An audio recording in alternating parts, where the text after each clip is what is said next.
Welcome to the Soulful Success Podcast. I'm Kyle Diot. This is a space for visionaries and conscious creators who know success isn't about doing more, it's about becoming more of who you truly are. Here, ambition meets alignment, and we explore a deeper, more embodied way of living and leading. This is Soulful Success.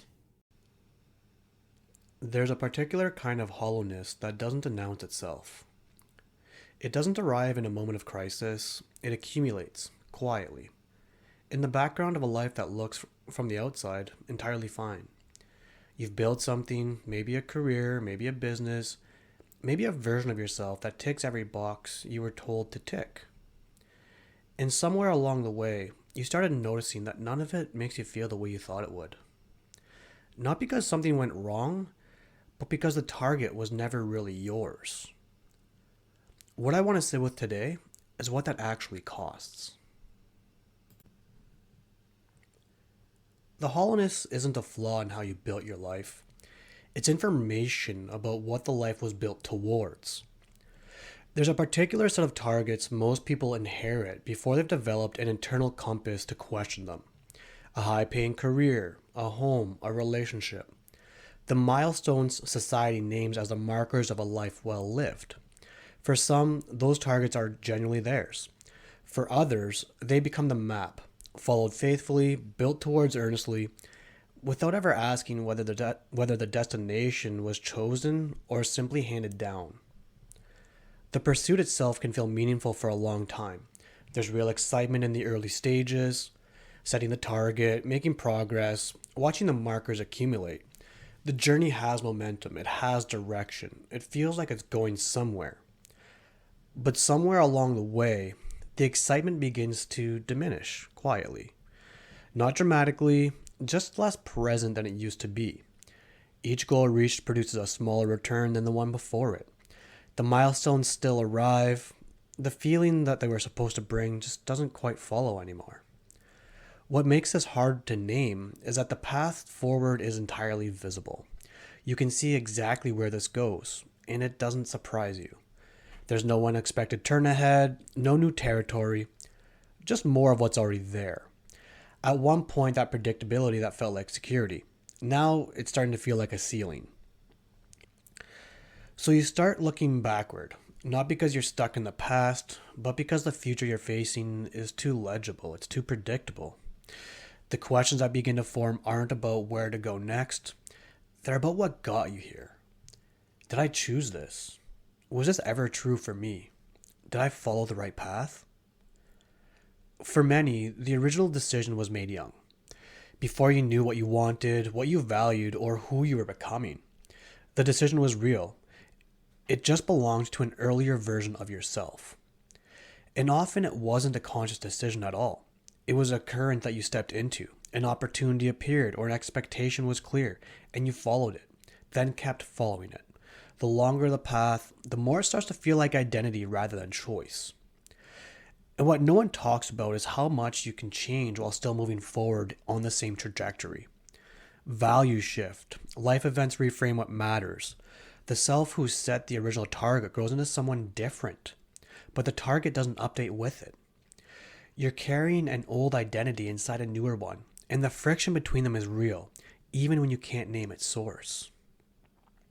The problem was never the building, it was the blueprint was never truly yours. The problem isn't that something is wrong with you. The problem is that you've been measuring yourself against the wrong definition of success.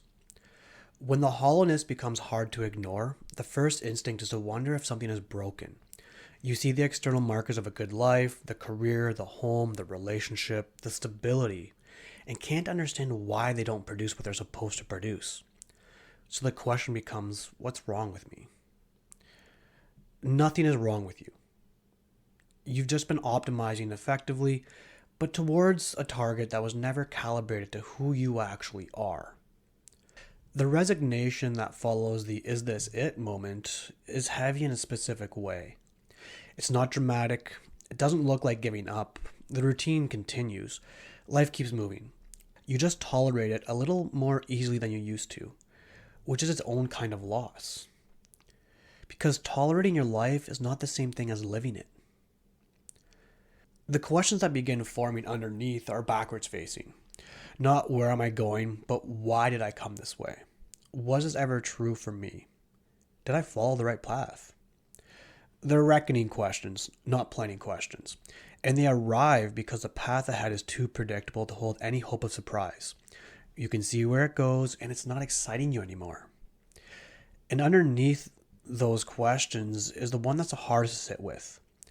What if the decision was wrong for me from the start? Not morally wrong, just not mine. The fear of admitting that is specific, starting over, losing the identity you've built around this, having to look back at years spent aiming at something that was never calibrated to you. So here's an example, right? Think about someone who followed the expected sequence. The stable career chosen in their early 20s, the home purchased on schedule, the relationship milestones reached in the right order. All of it real, all of it earned, none of it questioned, because the path was working and there was always another marker just ahead. However, 20 years later, they're successful by every measure that matters to everyone else. The sequence completed itself, and they are quietly, persistently unfulfilled. Not suffering dramatically, just carrying something that they can't quite name. The friction of an old identity that no longer fits the person they've become. The weight is there before they can identify it. It makes ordinary moments slightly heavier. It makes joy harder to reach. It turns engagement into endurance. You can't put down a weight that you haven't named yet. The path being wrong doesn't make you wrong. It means you followed the best information you had, and now you have different information. Here's what the hollowness is actually telling you. The target was never calibrated to what's true for you. That's not a character flaw. That's just information, and it's information that you can work with. The fear of admitting the wrong turn is real, and it doesn't need to be argued. But it is worth naming that the fear of admitting it is not the same as it being permanent. Admitting where you've been is not the same as deciding where you will stay. The real cost of optimizing for the wrong target isn't the time spent. It's what was quietly set aside in the process. A truer sense of aliveness, a fulfillment that's actually yours, a relationship with yourself that includes what you actually want. Losing track of who you are and what's true for you, that's the one that sits underneath all the others. Because without that, no new target will feel like yours either. So what starts to move first isn't certainty about what comes next. It's something quieter, a sense of opportunity, a flicker of hope, an excitement that feels unfamiliar because it's attached to something that's actually true for you. For some, that arrives as a quiet opening, a knowing that surfaces gently. For others, it comes as a rush of feelings that they haven't had access to in a long time. Either way, it's the same thing coming back online. But getting honest doesn't happen through inspiration alone. What actually moves people is the growing discomfort of staying the course, the increasing weight of continuing to show up for something that isn't theirs. Acceptance comes first.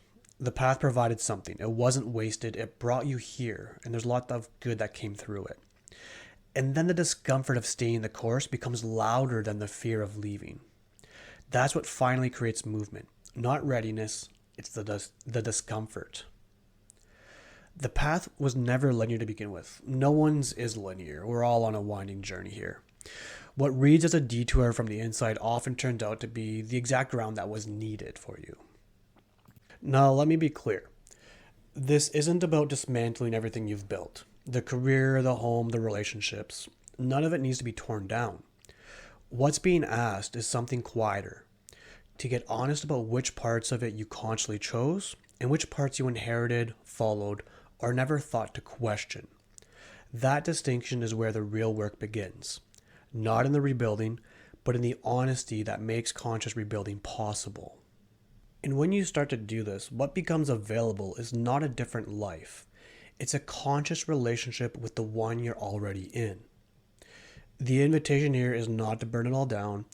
It's to start telling the truth about what's yours and what isn't. even quietly, even just to yourself, even before you know what comes next.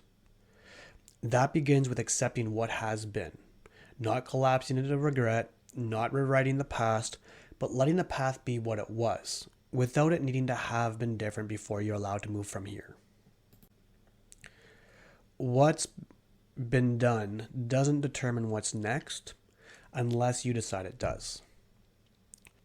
So, naming the hollowness doesn't create more of it. It actually begins to lift something, because the weight was never the life itself. It was the gap between the life and the truth of it. Every journey winds. The people who arrive somewhere that feels generally theirs almost never traveled in a straight line. The winding isn't the mistake. Following someone else's map for too long without looking up, that's the thing worth noticing. What starts to shift when you begin choosing consciously isn't dramatic, but you experience more contentment in ordinary moments. Decisions that come from you, even the small ones, start to feel different from the decisions you've made out of habit or obligation. You begin to notice that trusting yourself in one moment makes it slightly easier to trust yourself in the next. Now, it doesn't feel good right away, but it's less like you're carrying something that you never agreed to carry. And over time, that accumulates into something you didn't have before. A relationship with yourself that strengthens each time you stay with what's true rather than what's familiar. The moment you begin choosing consciously is the moment the path becomes yours. Now, there's something quietly confronting about recognizing that the target was wrong, because it asks you to sit with the years you spent aiming at it. And that's not easy. And it doesn't resolve itself in one episode alone, and it doesn't need to. What matters is that you can name it now. The hollowness has a language, and a hollowness you can name is one you can begin to move with rather than just carry. You don't need to have it all figured out right yet. You don't need to know what comes next before you're allowed to stop pretending the current target is the right one. The only thing being asked of you is this: start telling the truth about what is yours. The cost of optimizing for the wrong target isn't the time you spent getting there. It's the version of yourself you kept setting aside along the way. You can stop setting her aside now. And one reflection I'll leave with you here while we're wrapping up is, where have you been following a map that was never truly yours? And what would it mean to finally look up?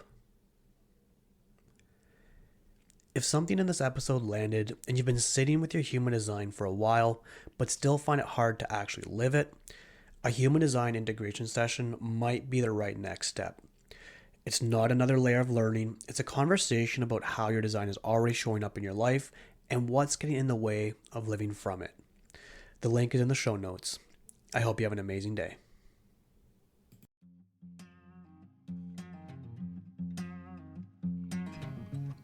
Before you go, I want to invite you to slow down for a moment and notice what stood out for you in this episode.